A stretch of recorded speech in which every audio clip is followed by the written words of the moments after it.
chủ rộng chủ thì mấy tất cả gì khác mà xe tụi lúc này em một cái hiếu quay luôn mày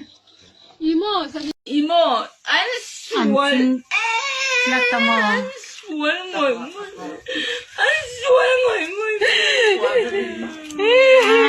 Bây giờ còn ngoài là mình đồng ngoài sau đó hiểu nó mình ha cái này nó mua hay nước xiết phải không ta international thì là mình phải ta in lên thì hai em thì mua mình nước sắp thì mà xem mình nước phring là không to mấy rồi có mà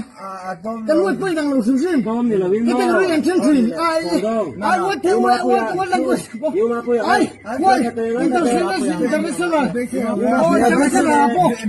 anh có lại xem nuôi cái gì cái lại xem nuôi cái gì mà sẽ cái chỗ ngoài luôn nia to lắm thiệt đến nia cái tao con thiệt cái này là phảiดูto không à phải khóc mày màดูto không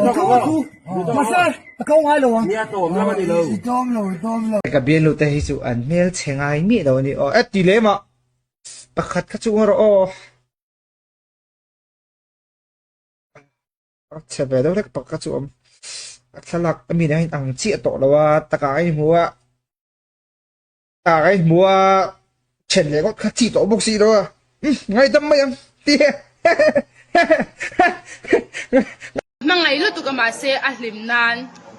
kakalsan na nga ya ani po jamin mga ilo to ka kahlimnan min kalsan na nga ya hlimnan in kalsan beve ti chung si khan kan hlim dun chong law nan na kanin siam beve mase arem law top chuan chuan chuan na rem lawati mga ida na tiklaw mi mate ka phalaw sin mase kan san to kani nang poni hailaw kay pon ka hailaw nang poni hailaw kay pon ka hailaw lal e là thì ha leak chậu chậu rồi nó khăng lang xuống ơi son of a bitch